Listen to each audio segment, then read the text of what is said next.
오늘 이제 디모데전서 말씀을 함께 보시도록 하겠습니다. 성경적 공동체의 이제 지도자인데요.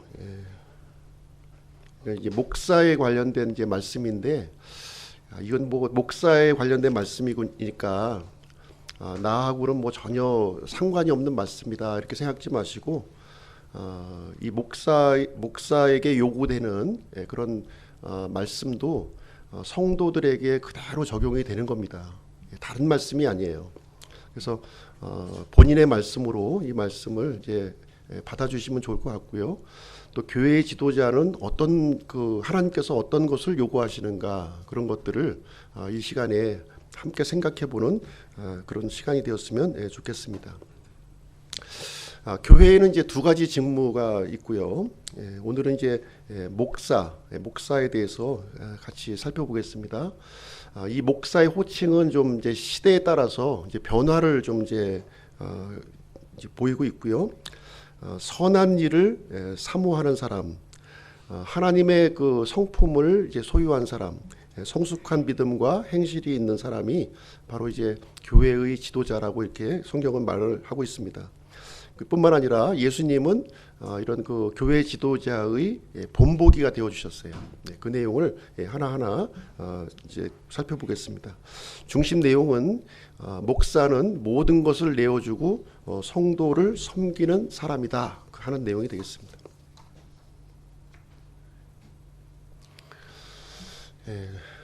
저 같은 경우는 이제 목회를 한지 지금 이제 7년이 만 7년이 이제 되어 가거든요. 근데 사실 이제 저는 준비가 거의 안 된 상태로 이제 이 교회를 개척했고 시작을 했습니다. 너무 준비 안 된 거예요. 지금 생각해 보니까 그러다 보니까 시행착오도 많이 겪었고 여러 가지 이제 잘못도 많이 이제 있었다는 것을 이 시간 이제 고백합니다. 그래서 저는 너무 이렇게 성급하게 마지막 그 인생의 후반전을 하나님 앞에 드려야겠다 하는 그런 순진한 마음으로 시작을 했는데, 사실 목회의 직무를 감당하는 것은 이게 어떤 내 마음의 어떤 열정만 가지고는 좀 부족하다는 거죠. 여러 가지 갖춰야 될 부분이 있는데, 그러한 부분이 하나님께서는 성경을 통해서 어떤 것을 이제 제시해주고 있는가, 또 이 가운데 또 하나님의 지도자로 세움을 받기를 원하시는 분이 있다면 그런 분도 이제 하나님이 원하시는 그런 뜻과 마음을 우리가 소유해야 될 줄로 생각을 합니다. 교회에는 이제 두 가지 직무가 있는데요. 두 가지 직무는 남자에게만 요구되는 직무예요. 아마 자매님이 들으실 때는 왜 우리는 배제하는 거야 하는 이런 이 마음이 좀 있을 수 있을 텐데요. 분명히 하나님의 말씀에는 남자에게만 요구되는 직분이라고 하는 사실입니다.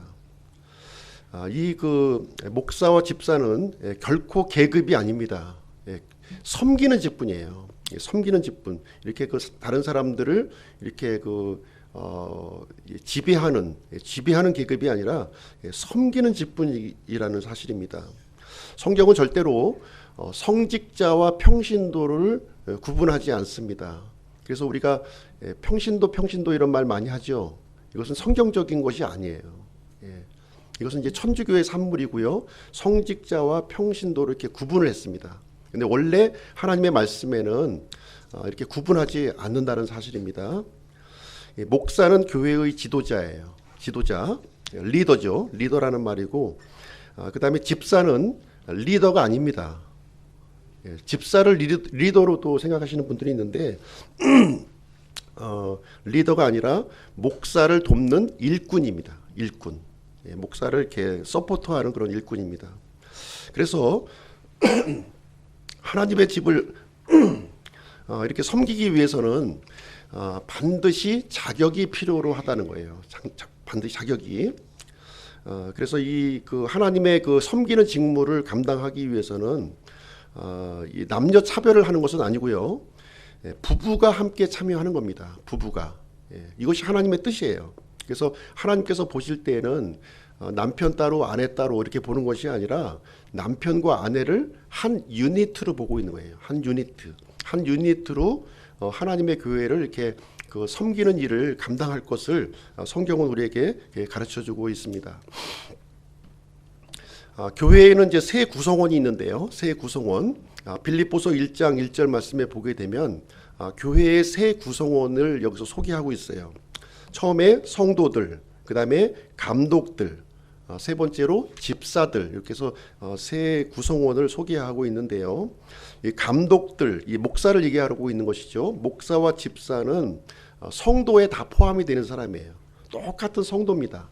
똑같은 성도이지만 이 그 목사와 집사는 섬기는 일, 교회를 섬기는 일을 위해서 이렇게 특별히 구별된 사람이구나, 이렇게 이해를 하시면 되겠습니다. 나보다 계급이 높은 사람이야, 이렇게 생각하시면 안 돼요. 더 낮은 자리에서 하나님을 섬기기 위해서 구별된 사람이다, 이렇게 이해하시면 되겠습니다. 교회는 여러 가지 이제 고난을 이렇게 직면하게 되는데요. 이 사도행전 20장 29절에 보시면 사도 바울이 에베소에 있는 이 장로들, 그러니까 목사들이죠. 목사들을 불러놓고 이렇게 당부하는 내용이 있습니다. 뭐라고 당부를 하냐면, 내가 떠난 뒤에 사나운 이리들이 너희 가운데로 들어올 것이다, 이렇게 얘기를 합니다. 여기서 사나운 일이라고 하는 것은 진짜 사나운 일이를 얘기하는 게 아니에요. 이 사나운 일이는 어떤 사람들을 얘기하냐면 하나님의 교회를 무너뜨리고 파괴하려고 하는 그 세력들을 얘기하고 있는 겁니다. 그래서 항상 교회는 이게 교회를 이렇게 파괴하려는 세력과 끊임없는 이런 그 싸움이, 고난이 직면한다고 하는 사실입니다. 외부의 위협도 있고요, 내부의 그런 이제 이런 어떤 문제 같은 것들도 계속해서 발생하는 거예요. 하나님은 이 교회가 번성하고 올바르게 세워지길 원하시죠? 근데 마귀는 어떻게 생각할까요? 이 교회가 무너지기를 원하는 거예요. 분열하고 무너지기를 원하는 거예요. 그럼 우리 그리스도인들은 어디에 들여져야 됩니까? 교회를 마땅히 세우고 이렇게 그런 일에 우리는 들여져야 되는 거예요. 이 교회를 파괴하고 분열하고 이런 쪽에 만약에 사용이 되고 있다면 그것은 하나님의 쓰임을 받는 것이 아니라 마귀의 쓰임을 받는 것이다 하는 것을 본인이 이제 알고 있어야 된다고 하는 사실이죠. 그래서 교회는 여러 가지 그 위협으로부터 이렇게 그 공격을 받게 되는데, 이렇게 하나님께서 이렇게 지도자를 세우고 섬기는 일꾼들을 세운 이유가 무엇이냐, 이런 것들을 효과적으로 이렇게 대비하기 위해서 이런 이제 두 가지 직무를 우리에게 주셨구나, 이렇게 보시면 되겠습니다. 이렇게 교회라고 하는 것은 여러 가지 핍박이나 이단이라든가 거짓 교리, 비방 이런 것들로부터 자유로울 수가 없어요. 그래서 이런 것을 효과적으로 대처하기 위해서는 목사 한 사람으로서는 굉장히 힘든 거예요. 힘겨운 싸움 아닙니까? 그래서 하나님께서는 집사라고 하는 직분을 이렇게 또 주셔서 함께 힘을 합쳐서 이게 대처해 나갈 것을 우리에게 요구를 해주고 있는 것입니다. 자, 지도자가 교회의 상태를 결정합니다. 맞습니까? 우리가 이제 어떤 교회를 선택하고자 할 때 무엇을 제일 먼저 보나요?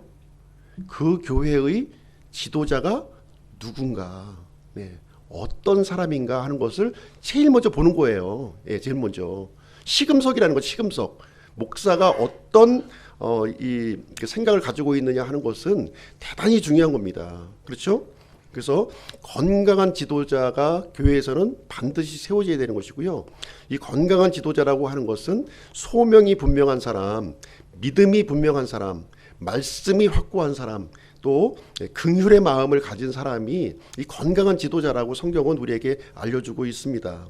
그래서 이 지도자가 갖고 있는 핵심 교리가 무엇인가, 목회 철학이 무엇인가, 교회의 비전이 무엇인가, 이것을 잘 살펴보시고 여기에 동의하시면 함께 하시는 거예요. 함께 해서 그 교회를 이렇게 또 성장하고 하나님의 뜻에 알맞게 이렇게 세워나가는 겁니다. 이렇게. 그렇죠? 교회 지도자는 절대로 군림해서는 안 되는 거죠. 성도들에게 군림해서는 안 된다. 이렇게 베드로전서 5장 3절에 기록을 하고 있습니다. 하나님의 상속 백성 위에 주인처럼 군림하지 말고 오히려 양떼에게 본이 되라 이렇게 얘기하고 있는데, 교회 주인은 누구십니까?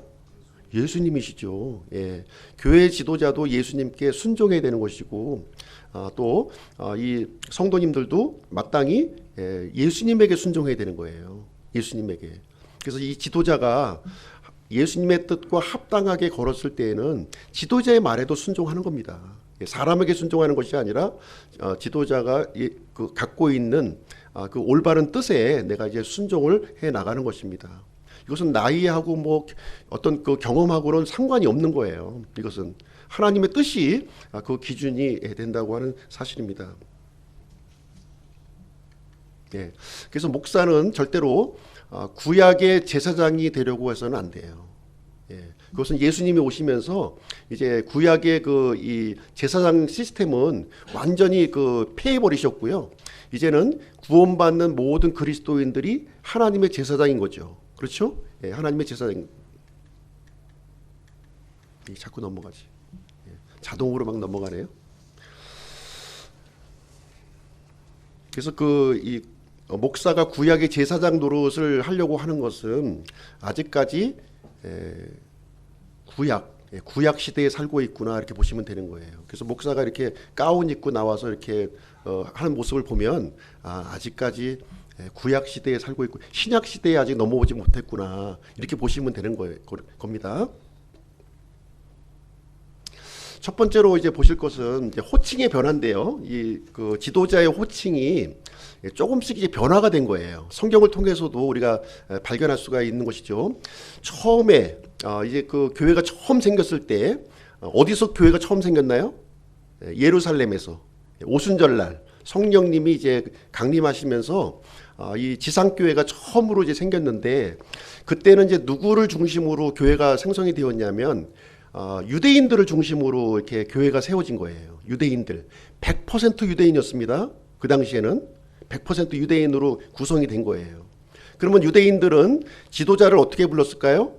예, 장로라고 부르는 거예요. 장로. 예, 그 회당의 치리자들을 장로라고 이렇게 부른 거예요. 장로라고 부르는 것이 자연스러웠던 거죠. 예, 자연스러웠던 거예요. 그런데 이것이 교회가 이제 예루살렘에만 머물렀던 것이 아니라 이제 사마리아로, 그리고 이제 또 이방 지역으로 이렇게 확산이 되어 간 거예요. 확산이 되어 가면서 지금 이제 그 이스라엘 안에 머물러 있었을 때는 장로님 부르는 것이 이제 뭐 어색하지가 않았던 거예요. 근데 이제 그 이방 지역 나라로 가서 이렇게 교회가 세워지다 보니까 장로님 부르니까 이게 어색한 거예요. 왜냐하면 당시는 이제 그 로마가 이제 지배하고 있었잖아요. 그렇기 때문에 로마가 지배했던 그 당시에는 지도자들을 감독이라고 부르는 거예요. 감독. 예, 감독. 그래서 이제 장로라는 호칭과 감독이라고 하는 호칭이 혼용돼서 이렇게 사용이 된 겁니다. 어떤 유대인들이 많이 있는 교회에서는 장로님 이렇게 불렀던 것이고, 지도자를 또 이방인들이 많이 있는 그런 교회에서는 감독님 이렇게 불렀던 거예요. 지도자를. 이렇게 이게 서로 이제 혼용돼서 이렇게 부르면서 이렇게 진행되다가 마지막에는 목사라고 하는 호칭으로 이렇게 통일이 된 겁니다. 통일된 거예요. 이렇게 이 흐름을 아시겠죠? 유대인 중심으로 세웠기 때문에 이렇게 처음에 장로라고 불렀고, 그 다음에 감독이라고 불렀고, 나중에 가서는 목사라고 이렇게 부르는 것이 보편적으로 이렇게 이루어졌구나 이렇게 이해하시면 되겠습니다. 그래서 교회의 지도자는 이 세 가지 영역이 다 포함이 되어 있는 거예요. 장로 이렇게 불렀을 때에는 이게 경험과 연륜이 이렇게 높은 사람으로서 사람들에게 이게 본보기를 보여주는 사람이었다는 거죠. 그리고 감독이라고 했을 때에는 이제 이렇게 이제 감독이라고 하는 것은 무슨 얘기입니까? 공사 감독도 있고 여러 감독들이 있지만 잘 살피는 거잖아요. 이렇게요. 위험 요소가 있나, 뭐 잘못된 건 없나, 일하러 나오시는 분들이 또 아프지 않은가, 이런 것들을 잘 살피는 역할이 감독의 역할이라는 거죠.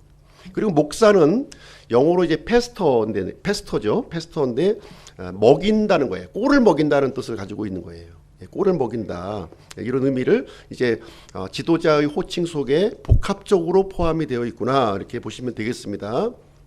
자, 그러면 장로, 감독, 목사는 별개의 다른 사람을 얘기하고 있는 것이 아니라 교회의 지도자 한 사람에 대한 각각의 다른 호칭이라는 거죠. 그렇죠? 같은 사람을 얘기하고 있는 거예요. 장로 따로 있고 감독 따로 있고 목사 따로 있고 이게 따로따로 있는 것이 아니라 한 사람을 이렇게 다양하게 호칭으로 이게 불렀다고 하는 사실입니다. 그래서 그 내용을 사도행전 20장에 보시면 그 과정을 우리가 엿볼 수가 있는데요. 사도행전 20장은 사도 바울이 에베소에 있는 장로들을 불러서 이게 그 말씀을 전하는 내용입니다. 이 내용을 보시게 되면 그가 밀레도에서 에베소로 사람을 보내어 교회의 장로들을 불렀다 이렇게 하고 있어요. 교회의 장로, 교회 지도자를 얘기하는 겁니다. 그러면서 하는 말이 그러므로 너희 자신과 그러니까 그 장로들에게 하는 말이에요. 너희 자신과 온 양떼에게 주의를 기울이라. 성령님께서 너희를 그들의 감독자들로 삼으사 하나님의 교회 곧 그분께서 자신의 피로 사신 교회를 먹이게 하셨느니라. 이렇게 보면은 장로의 그 관련된 내용도 나오고 감독에 대한 부분도 나오고 교회를 먹인다고 하는 목사의 의미가 다 한 말씀에 포함이 되어 있는 거죠. 그렇죠? 이게 혼용이 되고 있다고 하는 것을 여기서 이 말씀을 통해서 우리가 발견할 수 있는 그런 내용이 되겠습니다. 이 내용이 이제 디도서에서도 동일하게 발견이 돼요. 디도서 사도 바울이 이제 그 크레타 섬에 있던 이 디도에게 이제 편지를 쓴 내용인데 여기에 보시면 동일한 내용이 여기에 기록이 되어 있습니다. 여기서 이제 그 디도에게 각 도시의 장로들을 임명하라는 거예요. 이 얘기는 무슨 얘기냐면 지도자를 임명하라는 거죠. 교회의 지도자. 그 교회의 지도자를 장로라고 불렀습니다. 장로라고 불렀는데 7절 말씀에서 가서 보니까 이 장로를 뭐라고 불러요? 지금 감독이라고 부르는 거죠. 이 크레타 섬은 지중해에 있는 이 섬인데 이방 지역 아닙니까? 이방 지역이다 보니까 아무래도 이방인들이 많은 거예요. 이방인들. 그래서 사도 바울이 장로라고 언급했지만 그 지도자를 지금 감독이라고 부르고 있는 거죠. 그렇죠? 이렇게 혼용해서 쓰고 있는 개념이다. 지금 오늘날 교회에서 장로교회에서 장로님 하는 그 장로가 아니라 장로교에서도 말씀을 가르치는 이 목사를 가리켜서 장로라고도 부르기도 하고 감독이라고도 이렇게 불렀구나 이렇게 이해를 하시면 되겠습니다. 그럼 이 내용이 또 어디에 또 있느냐? 또 나와요. 성경에 반복적으로 나오는 겁니다. 베드로전서에서도 나와요. 베드로전서 5장 1절부터 4절까지 보시게 되면 베드로도 교회의 지도자들에게 이제 편지를 기록하면서 지도자를 뭐라고 부르냐면 장로들, 내가 너희 가운데 있는 장로들에게 권면하노니 이렇게 얘기한단 말이죠. 여기서 장로는 교회 지도자들을 얘기하고 있는 거예요. 지도자들. 그러면서 뭐라고 얘기하냐면 나 역시 장로요 이렇게 한다. 아니 베드로가 이 장로교회 지금 장로님처럼 이런 장로란 얘기가 아니죠. 예. 교회의 지도자라고 하는 뜻을 여기서 이제 담고 있다 하는 것을 볼 수가 있고요. 2절 말씀에 보시게 되면 이 장로들이 하는 역할이 뭐냐? 하나님의 양떼를 먹이고 감독하는 일이라는 거예요. 예, 감독자, 양떼를 먹인다 하는 목자, 요 역할을 이제 감당한다. 이 장로들이 감당한다는 것을 볼 수가 있습니다. 3절에 보면 오직 양떼에게 본이 되라는 거예요. 이 교회 지도자들은 이 소속되어 있는 성도님들의 본이 될 것을 얘기해주고 있고, 그리고 예수님을 뭐라고 여기서 언급하고 있냐면 목자장으로 언급합니다. 목자장, 목자장. 그러면 이제 예수님은 목자장이 되는 것이고 우리 교회 지도자들은 목자가 되는 거죠. 목자. 이 목자를 장로들이라고도 부르고 또 감독이라고도 부르고 목사라고도 불렀는데 지금의 오늘날에 와서는 대부분 교회의 그 지도자를 뭐라고 불러요? 목사 이렇게 부르는 거예요. 목사. 목사. 장로교의 그 장로제도가 있죠. 장로교의 장로제도도 성경적인 근거를 가지고 있습니다. 성경적 근거가 전혀 없이 이렇게 운영하는 건 아니에요. 어디서 찾을 수 있냐면 디모데전서 5장 17절에 이 내용이 기록되어 있습니다. 잘 다스리는 장로들을 두 배나 존경할 자로 여기되 특별히 말씀과 교리로 수고하는 자들에게 그리할지니라, 이렇게 얘기하고 있습니다. 여기 보시면 이 칼빈이라고 하는 사람은 그래서 이 장로를 이제 두 부류로 분류한 거예요. 두 부류로 다스리는 장로가 있고 말씀을 가르치는 장로가 있구나. 예, 장로교도 이 성경의 장로를 이 목사로 다 이해해요. 이해하는 거 아닙니다. 그런데 이 중에서도 가르치는 장로가 있고 다스리는 장로가 있다 얘기하면서 이렇게 구분을 지은 겁니다. 구분. 그래서 가르치는 장로는 목사를 지칭하는 것이고 다스리는 장로는 이렇게 일반 장로님 성도들 중에서 이렇게 대표로 뽑으신 분, 그분들이 하는 것이다, 이렇게 해서 장로 제도가 이렇게 형성이 된 겁니다. 근데 사실 이제 이 내용을 잘 이해해 보시면 가르치는 장로, 다스리는 장로 이렇게 나눠서 얘기한 것이 아니라 지금 같은 사람을 이렇게 표현하고 있는 거예요. 지금 문맥상으로 보시면, 아니 다스리는 것이 말씀으로 다스리지 그 뭘로 다스립니까? 세상 뭐 학문으로 다스려요? 뭐 어떻게 해요? 예, 다 말씀으로 다스리는 거죠. 이 내용을 여기서 얘기해주고 있는 것이다. 그래서 다스리는 장로, 가르치는 장로는 이 성경의 문맥상으로 볼 때 같은 사람을 얘기하고 있는 것이다. 이렇게 이해하시면 되겠습니다. 그래서 저희는 이제 이게 성경에 기록되어 있는 말씀대로 하기 때문에 예, 성경에서 얘기하고 있는 이 장로는 교회의 지도자, 목사를 얘기하고 있는 것이고, 목사를 제외한 별도의 장로님은 저희가 이제 두고 있지 않고 있다 하는 것을 이제 말씀을 드립니다. 그럼 오늘 이제 교회의 그 지도자에 대한 부분을 구체적으로 한번 살펴보도록 하겠습니다. 그럼 교회 지도자는 어떤 사람이 되어야 되는가 하는 거죠. 예, 어떤 사람이. 네.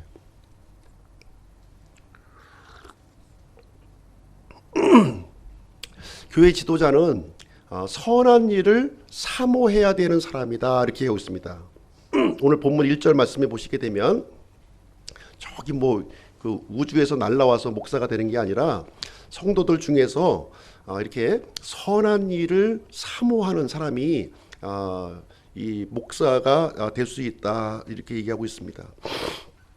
그래서 목사가 되는 사람은 이제 보통 이제 세 가지로 압축해서 이제 설명을 합니다. 첫 번째는 하나님의 부르심이 있어야 되고요. 두 번째는 기존 지도자의 인정을 받는 사람이어야 되고, 그 다음에 따르는 성도가 이렇게 있어야 되는 거예요. 이 세 가지가 이게 맞춰졌을 때 이제 오늘날 목사로 이렇게 세워지게 되는 것입니다. 그래서 이 사람은 이 선한 일을 해야겠다는 이 사모하는 마음이, 그 열망이 그 마음 속에 있어야 된다는 거예요. 그래서 목사의 직무는 누가 시켜서 억지로 이렇게 하는 것이 아니라 본인이 자원하는 마음으로 이 선한 일을 해야겠다는 갈망이 있는 사람이다 하는 것입니다. 왜냐하면 목사의 직무는 영광스러운 직무임과 동시에 무거운 책무를 갖고 있기 때문에 그러합니다. 그래서 여기서 선한 일이란 뭐냐? 선한 일이라고 하는 것은 도덕 윤리적으로 선한 행위를 얘기하는 것이 아닙니다. 예, 그렇게 이해하시면 안 되고요. 그래서 어떤 목사님은 이렇게 막 밥을 퍼서 날리시는 분도 있는데, 그거 하라고 목사 하나님께서 부르신 게 아니에요. 예, 이 도덕 윤리적으로 선한 행위를 하라고 목사를 부르는 것이 아니라, 성경에서 선한 일이라고 하는 것은 하나님께 속한 일을 얘기하는 겁니다. 하나님께 속한 일, 바로 하나님의 공동체, 교회를 세우는 일을 이렇게 간절히 열망하는 사람, 그 열망하는 사람이 목사가 된다는 것을 여기서 말씀을 해주고 있습니다. 여기서 사모하라, 이 말은 열망한다, 갈망한다, 지속적인 그 갈망을 얘기하고 있는 거예요. 우리가 이제 목사가 되려고 하는 분들을 이렇게 보시게 되면 이 공통적인 특징이 영적인 부담감을 느끼는 거예요. 이것이 한순간 있다가 사라지는 것이 아니라 이 영적인 이 부담감이 계속적으로 나를 압박하는 거죠. 예. 이 하겠다고 하는 이 열망이 내가 좀 이렇게 물리치고 싶은데 물리쳐지지가 않는 거예요. 계속 그것이 나를 이제 이 부담감이 이제 오기 때문에 이제 그 길을 이제 걸어가게 되는 것입니다. 이것은 이기적인 욕망하고는 달라요. 이기적인 욕망이 아니라 자기 희생적 열망입니다. 희생하겠다는 열망이에요. 내가 목사를 내서 내가 유명해져야지, 내가 돈을 많이 벌어야지, 이런 뜻이 아니라 나를 내려놓고 내가 희생해야 되겠다, 주님의 길을 내가 걸어가겠다 하는 그 열망을 가진 사람이 바로 이제 목사, 지도자가 된다고 하는 것을 여기서 이제 말해 첫 번째 요건에서 우리에게 알려주고 있습니다. 두 번째로는 이제 하나님께서 요구하시는 성품이 있다는 거예요. 목사라고 하는 것은 내가 선한 일을 열망하고 내가 하고 싶다고 해서 되는 것이 아니라 하나님께서 요구하시는 이제 그 기준이 있다는 거죠. 하나님의 기준을 갖지 않은 사람이 이렇게 교회 지도자로 세워지게 되면 하나님의 공동체가 올바른 길로 가는 것이 아니라 이제 엉뚱한 길로 가는 거죠. 엉뚱한 길로 가는 겁니다. 그래서 이 요건을 여기서 분명하게 얘기를 해주고 있습니다. 2절 말씀 같이 한번 읽어보실게요. 시작. 그러므로 감독은 반드시 책망받을 것이 없고 한 아내의 남편이며 깨어있고 맑은 정신을 가지고 있으며 행실이 바르고 손님 대접하기를 힘쓰며 가르치는 재능이 있어야 한다, 이렇게 얘기하고 있습니다. 첫 번째로 책망받을 일이 없어야 된다는 거예요. 책망받을 일. 이것은 무슨 얘기냐면 완벽한 성품을 얘기하는 것이 아닙니다. 목사가 되는 사람은 뭐 성품이 완벽해야 돼, 이것을 얘기하는 게 아니라 꼬투리 잡을 만한 것이 없다는 거예요. 이 공동체 이제 구성원들이 이렇게 저 사람을 보니까 이 교회의 지도자로서 이게 수용이 되는 거죠. 이제 제가 말하는 뜻 알겠죠? 어떤 사람이 이렇게 그 교회 지도자로 되려고 하는데, 저 사람 안 돼, 이런 마음이 있으면 안 된다는 거예요. 이런 다수의 사람들이 이런 마음을 가지면 안 된다는 겁니다. 근데 다수의 사람들이 저분이라면 목사가 되면 참 좋겠다, 이런 이제 마음이 드는 사람들이 있거든요. 그런 이제 그런 부분을 이제 얘기하고 있는 것입니다. 두 번째로는 한 아내의 남편이어야 한다는 거예요. 한 아내의 남편. 목사는 반드시 가정을 이룬 남자여야만 되는 거예요. 가정을 이룬 남자여야 된다. 그래서 여자 목사는 불가능한 거죠. 죄송하지만 불가능한 거예요. 무자격자가 하나님의 일을 할 수 있나요? 하나님의 일은 내가 하고 싶다고 되는 것도 아니고요, 하나님의 기준을 어기고서 할 수도 없는 거예요. 그렇죠? 이 부분을 분명히 알아야 되는 것이고요. 목사는 반드시 한 아내의 남편, 결혼 생활에 이렇게 신실한 이런 그 모범을 보이는 사람이어야 된다는 겁니다. 그래서 이 지도자의 직임이라고 하는 것은 나 혼자 하는 것이 아니라 이게 부부가 함께 이게 감당해야 될 그런 몫이라는 거예요. 그냥 아내는 저쪽 딴 데 가서 살고 목사만 열심히 하나님의 일을 했을 때에는 물론 할 수 있죠. 그렇죠? 그런데 부부가 함께 할 때 그 이제 힘이 나오는 겁니다. 힘이, 동력이 거기서 나온다는 것입니다. 그래서 목사는 자기 아내를 여러 여자 중에 하나로 보아서는 안 된다는 거예요. 아내도 마찬가지입니다. 아내가 남편을 볼 때 여러 남자 중에 하나로 보시면 안 돼요. 바람나는 거예요. 바람나는, 이게 바람나는 겁니다. 이게 유일한 아내, 유일한 남편으로 받아들여야지. 내 남편, 같이 살고 있는 저 남편이 여러 남자 중에 하나구나, 선택지 중에 하나구나, 이렇게 생각하면 안 된다는 거예요. 목사는 반드시 이렇게 자기와 함께 맺어준 이 아내가 여러 여자 중에 하나가 아니라 유일한 아내로 받아들이는 사람이어야 돼요. 그 본을 보여야 된다는 거예요. 그 본이 굉장히 중요하다는 겁니다. 그래서 아내가 목사의 조력자가 되어서 함께 교회를 세워나가는 것이 하나님께서 요구하시는 이 기준이구나 하는 것을, 그럼 바울은 뭐 혼자인데 뭐 왜 그 목사가 됐나요? 이렇게 또 물으시는 분들이 혹시 있을 거예요. 바울은 사실 그 한 교회에서 이렇게 목회를 하지 않았어요. 잠깐 한 거예요. 잠깐 하셨고, 그 다음에 항상 복음을 전해서 교회가 세워졌을 때는 그 교회 리더를 세웠습니다. 장로들을 세운 거예요. 목사들을 곳곳에 세운 겁니다. 그래서 바울이 했던 역할은 목회가 아니라 가르치는 사역을 이렇게 주도적으로 했음을 우리가 이제 볼 수가 있는 것입니다. 그 다음에 깨어 있고 맑은 정신을 가지고 있으며 행실이 바라야 된다. 이 내용은 무슨 얘기냐면은 자기 관리가 충실한 사람이라는 거예요. 자기 관리가 충실한 사람. 딱 이렇게 보았을 때 이제 흐트러짐이 없는 거죠. 이렇게 보면은 마음과 생각과 이것이 일치된 모습을 사람들로부터 보여지는 사람이라는 거예요. 예, 내 관리를 잘하는 사람이 다른 사람도 이렇게 지도할 수가 있는 것이거든요. 그렇죠? 나는 못하면서 다른 사람 보고 잘하다 그러면은 뭐라고 그러겠습니까?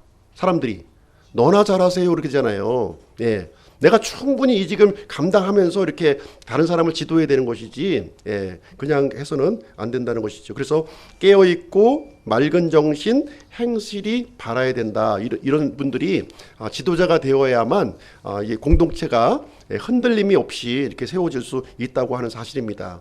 손님 대접하기를 힘쓰며, 그래서 손님 대접하기를 힘쓴다고 하는 것은 없는 살림 이렇게 빚내 가지고 막 하라는 것이 아니라 자기 있는 형편에서 기꺼이 내가 가지고 있는 것을 내놓을 수 있는 사람이어야 된다는 거예요. 물질이라든가 시간이라든가 재능이라든가 공간이라든가 이런 것들을 이렇게 심지어 자신의 어떤 위험까지도 공동체를 위해서 감수할 수 있는 그런 사람이 지도자가 되어야 된다. 이렇게 그 사나운 일이 때가 이렇게 왔는데 나 살겠다고 그냥 양떼 버려두고 도망가면 어떻게 되겠어요? 그 공동체가. 그렇죠? 예, 내가 뜯어 먹힐지언정 내가 앞서가서 내가 뜯어 먹혀야지. 이런 사람들이 지도자가 돼야지 양떼들이 안심하고 그나마 이렇게 또 지낼 수 있는 거 아니겠습니까? 예. 그다음에 이제 그 목사의 이 자격 요건에서 가장 중요한 게 뭐냐? 가르치는 재능이에요. 가르치는 재능. 이것은 그냥 드러나는 거예요. 예, 그냥 드러나는 거예요. 그래서 이 사람들 앞에서 이렇게 하나님의 진리의 말씀을 담대하게 전달할 수 있는 사람이어야 돼요. 예, 이 재능이 굉장히 중요합니다. 예, 이것이 안 되면 사실 이게 그 진리를 이렇게 붙들 수 없고요, 이 마귀를 대적할 수가 없어요. 그래서 이 가르치는 재능, 저도 참 이 부분이 이제 부족해서 이제 부족한 입장인데 이 재능이 굉장히 중요합니다. 그래서 목사가 되려고 하시는 분들은 이 재능을 이제 이렇게 좀 잘 다듬고, 예, 그 하나님의 말씀을 이 나를 통해서 가감 없이 전달할 수 있는 그런 것들을 우리가 좀 살펴볼 필요가 있는 것입니다. 그래서 교회의 기초를 흔들려고 하는 많은 사람들이 있어요. 이런 것을 이제 언어로 이렇게 논리적으로 하나님의 말씀을 방어할 수 있도록 그런 것을 알려줘야 되는 거예요. 예. 그걸 못 알려주면 어떻게 감당하겠어요? 잘못된 것은 잘못됐다, 옳은 것은 옳다 하는 것을 이렇게 설명해 줄 수 있는 사람이 되어야 된다 하는 것입니다.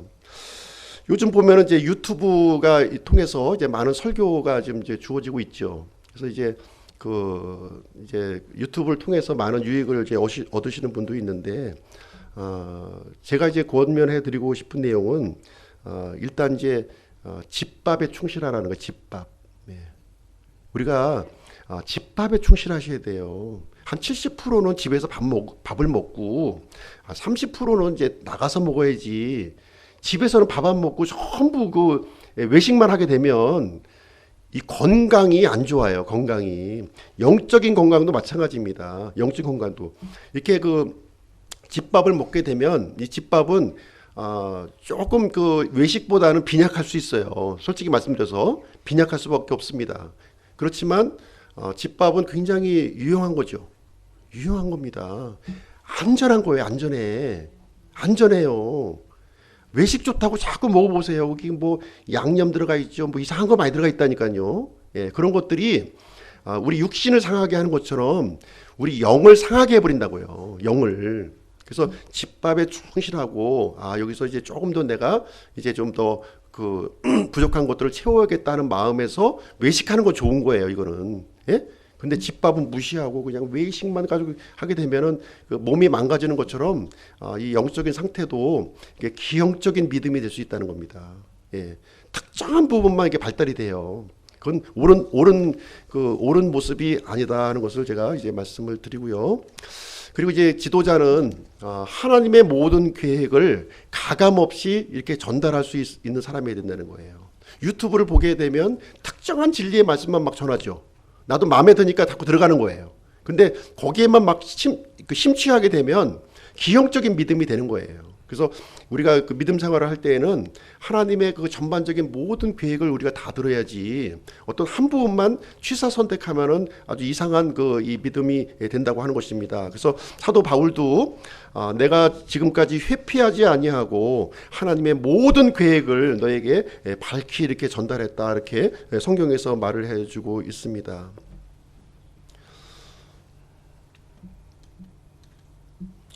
그리고 이제 3절 말씀을 보시면 3절 같이 한번 읽어보실게요. 시작. 자기를 술에 내주지 아니하며 구타하지 아니하고 더러운 이익을 탐내지 아니하며 오직 인내하고 말다툼하지 아니하며 탐욕을 부리지 아니하며. 이제 이 내용은 제가 구체적으로 제가 말씀을 안 드리겠어요. 하지 말아야 될 것을 지금 얘기하고 있는 건데요. 이 내용은 무슨 얘기냐면은 자기를 부인할 수 있어야 된다는 거예요. 우리가 사람마다 그 어떤 본성적인 성향이 있잖아요. 본성적인 성향. 예. 목사라고 해서 뭐 그 이렇게 그 일반 사람들하고 완전히 다른 사람이 아니거든요. 편한 거 좋고요. 또 돈 생기는 거 좋고 좋은 집도 사는 거 좋은 거예요. 그렇지만 지도자는 어떻게 되느냐? 그러한 그 본성적인 성향에 이렇게 자신을 내주는 것이 아니라 이렇게 부인하고 절제할 수 있는 사람이 된다는 거예요. 그래야만 하나님의 지도자가 될 수 있다. 어떻게 그러면 자기를 부인하는 게 가능한가 하는 거예요. 이 본성적인 이 성향을 어떻게 억누를 수 있냐는 거죠. 억누르기가 쉽지가 않은 거예요. 성도님들이 힘든 것처럼 목사 자신도 이런 부분에서는 자유로울 수 없다고 하는 사실입니다. 그래서 목사는 자기와의 그 끊임없는 싸움에서 이렇게 이게 극복할 수 있는 그런 사람이어야 된다는 것입니다. 목회를 하다 보면 저도 이제 겪어보지만 여러 가지 공격을 받아요. 잘해도 공격받고 못해도 공격받고, 앉아있으면 앉아있는다고 뭐라 그러고, 서있으면 서있는다고 그러고, 또 누워있으면 누워있는다고, 모든 게 싫은 거예요. 모든 게 이런 거를 이제 경험합니다. 사실 목사가 실수도 안 하고 뭐 완벽한 사람 아니잖아요. 실수도 할 수 있는 건데, 실수하면 실수한다고 뭐라 그러고, 실수 안 하고 또 이렇게 하면은 또 너무 또 이렇게 고지식하다고 또 그러고, 어디에 맞출 수가 없는 거예요, 이게요. 이런 부분이. 그래서 이런 부분을 이 지도자가 되는 사람들은 이겨낼 수가 있어야 돼요. 사실 말하자면은 맷집이 강해야 돼. 맷집이. 조금 누구한테 싫은 소리 들었다고 해서 그냥 죽상이 돼가지고서 그 다음날 나타나가지고 성도님들한테 죽상을 해가지고 설교하면은 은혜가 되겠습니까? 은혜가 안 되는 거예요. 힘들고 어려워도 이렇게 또 말씀 들고 들었으면은 성령 충만해가지고 그냥 막 가감하게 또 해야지. 그럴 수 있어야 된다는 거예요. 그러기 위해서는 늘 자기와 싸움에서 이겨야 된다는 거죠. 이기기 위해서는 어떻게 해야 되느냐? 다른 방법 없어요. 새로운 방법 없습니다. 그래서 광고 시간에도 말씀드렸지만 오직 말씀만 묵상하고 붙들 때 하나님께서 힘을 주시는 겁니다. 하나님의 힘으로 감당해야지 내 결심과 노력으로는 금방 무너져 버린다는 거예요. 잠깐 할 수 있겠지, 잠깐. 의지를 가지고. 그렇지만 그 의지는 얼마 가지 않아요. 그래서 하나님이 주시는 그 힘으로 감당할 수 있어야 된다는 것입니다. 그리고 지도자는 성숙한 믿음과 행실이 있어야 된다는 겁니다. 4절부터 7절까지 말씀에 기록하고 있는데요. 특별히 4절, 5절 말씀은 자기 집을 잘 다스려야 된다는 거예요. 자기 집을 못 다스리는 사람이 어떻게 하나님의 집을 다스릴 수가 있겠습니까? 불가능한 일이죠. 집안에서 깨진 바가지가 다른 밖에 나가면 안 새겠어요? 똑같은 겁니다. 그래서 이 부분을 강조하고 있는 것이고요. 자기 집에 신실한 사람이 하나님의 집, 교회에서도 신실할 수가 있는 겁니다.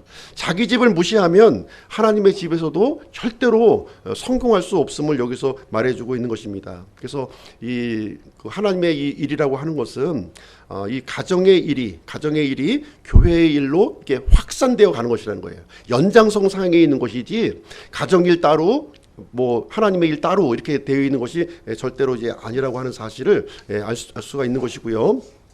그리고 지도자는 특별히 이제 자녀로부터 존경받는 지도자야 된다는 거예요.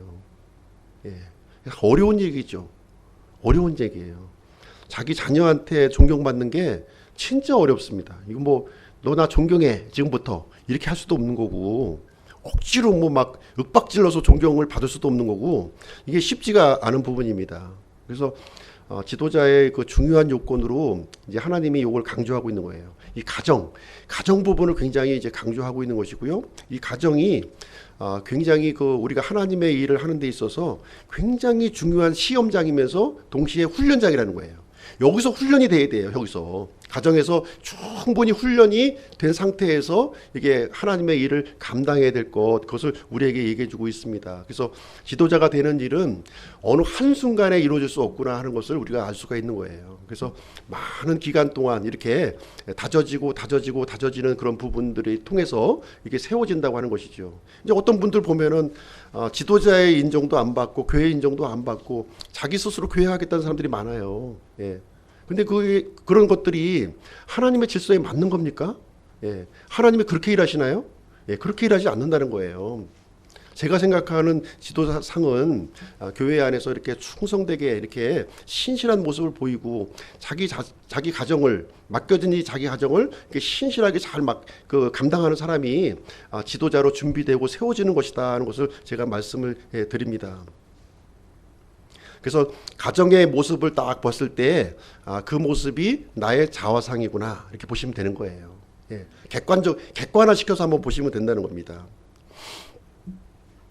그리고 이 지도자에게는 이 그 영적인 안목을 좀 열 필요가 있는데요. 마귀의 정죄가 있다는 거예요. 지금 이제 6절, 7절 말씀에서 반복되는 말이 마귀가 등장하거든요. 아니 갑자기 교회 하는데 왜 마귀가 등장하냐? 마귀 눈에 안 보이잖아요. 안 보이는데 이 마귀가 그 역사를 하고 있다는 거예요. 이 교회는 성령님이 역사하기도 하지만 한편으로는 마귀가 역사하는 곳이다. 이걸 절대로 잊으시면 안 돼요. 예. 성령님의 역사하시는 모습도 보셔야 돼요. 근데 우리가 눈을 열어서 마귀가 역사하는 모습도 볼 수 있어야 되는 겁니다. 우리 과거에 지금 이 마귀가 역사하는 모습을 못 봤어요. 그게 자연스러운 현상인 줄 이제 이해했는데 그것이 아니라는 거예요. 그게. 예, 이 그 움직임을 우리가 분명하게 딱 볼 수 있어야 돼요. 그래서 이 그 디모데전서 3장에서 지도자의 자격, 목사의 자격을 얘기하면서 마귀를 2번씩이나 언급하고 있다는 거예요. 마귀를 2번. 6절 말씀을 보시면 절대로 초신자는 안 된다는 거예요. 초신자는 안 돼. 왜냐하면 마귀의 정죄에 의해서 금방 넘어갈 수가 있다는 거예요. 예. 그렇게 되면은 어떻게 하겠습니까? 예. 이 하나님의 공동체를 세울 수가 없는 그런 지경에 이제 이루어진다는 걸 하는 것이죠. 그래서 반드시 교회 지도자는 이렇게 마귀의 이 정죄에서 이렇게 이겨낼 수 있는 영적으로 성숙한 사람이 되어야 된다는 거예요. 단순히 성경 난 많이 알고 있으니까 나 목사 돼야지 아니라는 거예요. 그것만 가지고 불가능하다는 겁니다. 영적으로 성숙된 모습. 마귀의 이 정죄를 빠지지 않는 그런 그 사람이 맡아야 될 것을 얘기해 주고 있습니다. 그래서 충분한 검증이 이루어져야 돼요. 충분한 검증이. 굉장히 이제 그 신학교에서 이렇게 그 이제 교수님들로부터 새로운 내용을 이렇게 받다 보면 굉장히 교만해지기가 쉬운 거예요. 나는 이걸 알고 있는데 성도들은 모르고 있지? 내가 가르쳐 줘야지. 이런 우쭐하는 마음. 이 마음을 이제 마귀가 심어주는 거예요. 마귀가 심어주는 영이 교만의 영입니다. 교만의 영이에요. 이걸 볼 수 있어야 돼요. 어떤 이 전화 통화하기 하시는 분들 보면은 이제 이 전화기를 귀를 대야 되잖아요. 귀를 안 대고 송화기만 들고 자기 얘기만 하는 사람이 있어요. 자기 얘기만. 다른 사람 얘기를 들어야 되는데. 목사는 아무리 많이 배운 사람이라 할지라도 배울 점이 있다고 하는 사실을 겸손한 마음으로 받아들이는 사람이 된다는 거예요. 이 부분이 굉장히 중요합니다. 많은 그 뛰어난 목회자들 보게 되면 참 이렇게 우월의식 속에서 이렇게 하시는 분들이 사역을 하시는 분들이 많아요. 그건 교만의 영입니다. 교만의 영이에요. 그분도 배워야 될 부분이 얼마나든 있는 거예요. 그래서 겸손한 부분으로 자기를 낮출 수 있어야 된다. 그래야 하나님이 원하시는 이 공동체, 마귀의 이 정죄에 넘어가지 않고 세울 수 있다고 하는 사실을 여기서 이제 분명하게 강조하고 있는, 이 7절밖에 안 되는 말씀에서 마귀를 계속 얘기하고 있는 거예요. 마귀. 7절부터 그 얘기를 또 하고 있는 거죠. 또한 그는 반드시 밖에 있는 자들로부터 좋은 평판을 받아야 하리니 이것은 그가 비방과 마귀의 올무에 빠지지 않게 하려 함이라. 그래서 이 지도자는, 교회 지도자는 교회 안에서도 좋은 평판이 있어야 되지만 교회 밖에서도 좋은 평판이 있어야 된다는 거예요. 굉장히 중요한 겁니다, 이게. 왜냐하면 목사가 되는 순간부터는 이제 공적 직무를 수행하는 사람이에요. 이 세상을 향해서 하나님의 진리를 선포하는 사람이라는 거예요. 단순히 우리 교회 성도들에게만 말씀을 선포하는 것이 아니라 온 세상에 하나님의 말씀을 선포하는 사람이라는 것입니다. 그래서 좋은 평판은 대단히 중요한 거예요. 왜? 통로가 되기 때문에. 하나님의 말씀을 전달하는 통로잖아요. 근데 이 통로가 더러워. 그러면 그 말씀을 누가 신뢰하겠습니까? 신뢰할 수가 없는 거죠. 예. 그래서 자신의 신앙 고백이 분명해야 되고 이 통로가 된다고 하는 사실을 분명하게 알고 있어야 된다고 하는 사실입니다. 그래서 마귀가 이렇게 교만의 영과 이 비방의 영을 가지고 지도자를 공격한다는 거예요. 지도자. 그래서 반드시 지도자는 성숙한 지도자야 돼요. 모든 면에서 단순히 그 지식만 이 취득해서는 절대로 안 된다는 것입니다. 성도들을 이 잘못된 길로 인도하기가 대단히 쉽다 하는 것을 말씀을 드립니다. 이 부분에 대해서 예수님께서 이제 본보기를 이제 보여주신 거예요. 예수님이 앞서 말씀드렸지만 이제 목자장이라고 말씀드렸죠. 목자장으로서 목사의 본을 여기서 보여주신 거예요. 어떻게 보여주셨느냐? 요한복음 10장 14절 15절인데요. 같이 한번 읽어보겠습니다. 시작. 나는 선한 목자라 내 양들을 알고 내 양들도 나를 아노라. 아버지께서 나를 알듯이 그렇게 나도 아버지를 아노니 나는 양들을 위해 내 생명을 내놓느니라. 그래서 예수님께서는 목자장으로서 자신의 생명을 내놓는 그런 본보기를 보여주셨다는 거예요. 그래서 교회 지도자들도 예수님과 같이 자신의 생명을 양들을 위해서 내놓을 수 있는 사람, 그 사람이 목사로 세워졌을 때 하나님의 교회로 잘 세워질 수 있다고 하는 사실을 여기서 얘기해주고 있습니다. 그래서 목사는, 지도자는 예수님의 길을 따르는 사람이에요. 예수님 부족하지만 예수님의 길을 따르는 사람입니다. 그래서 단순히 설교자가 되는 것이 아니다. 저는 예전에 이제 그 설교만 하면 되는 줄 알았어요. 설교만 열심히 해서 이렇게 전달하면 됐지. 그다음 나머지 부분들은 본인들이 알아서 이렇게 믿음 생활 하시면 되지. 이런 생각이 있었던 거예요. 대단히 잘못된 생각이죠. 교회가 제대로 되겠습니까? 안 되죠. 계속 싸우고 분열하고 막 이제 그런 그 일이 이제 일어나는 거예요. 그게. 그래서 목사는 단순히 설교자만이 아니라는 거예요. 이제 주님께서 요구하시는 것은 말씀 전하는 일도 굉장히 중요하지만 그럼에도 불구하고 양들을 돌보고 또 본을 보이는 그런 일을 진행해야 된다는 거예요. 그 부분이 굉장히 중요하다는 거죠. 그래서 목사는 이렇게 성도들의 문제를 가지고, 물론 자기 문제를 가지고 하나님 앞에 나아가야 되지만 이 성도들의 문제를 가지고 하나님 앞에 나아갈 수 있는 그런 사람이어야 된다 하는 것을 얘기해주고 있습니다. 그래서 주님께서는 이러한 희생을 이제 누구보다도 잘 아시고 계시기 때문에 보상을 준비하고 계시에요. 보상. 어떤 보상을 준비하고 있느냐? 사라지지 아니하는 영광의 관을 마련해 놓으셨다, 이렇게 말씀을 해주고 있는 거예요. 목자장께서 나타나실 때 영광의 관을 마련해 주시겠다, 이렇게 말씀하고 있습니다. 가장 높은 평가를 주님께서 주실 것이고요. 재림하실 때 가장 먼저 끌어안아 주실 분이 바로 이제 그 교회를 위해서, 자기 양떼를 위해서 예수님과 같이 이렇게 섬겼던 목회자들을 끌어안아 주실 것을 이렇게 예수님께서 약속을 해 주셨습니다. 이 소망의 약속을 붙들고 이렇게 교회의 각 지도자들이 예수님처럼 이렇게 교회를 잘 섬겨 나갈 것을 이제 디모데전서 이 말씀을 통해서 우리에게 알려주시는 말씀이고요. 지도자뿐만 아니라 우리 성도님들에게도 이것을 동일하게 요구하고 있는 하나님의 뜻이다 하는 것을 우리가 이 시간에 기억했으면 좋겠습니다. 그래서 목사는 그래서 이제 결론적으로 말씀을 드리면 억지로 하시면 안 돼요. 억지로. 예, 억지로 하는 사람은 금방 이제 중도에 이제 하차하게 되는 것이고요. 그래서 또 자신의 더러운 이익을 위해서도 해서도 안 되는 것이고요.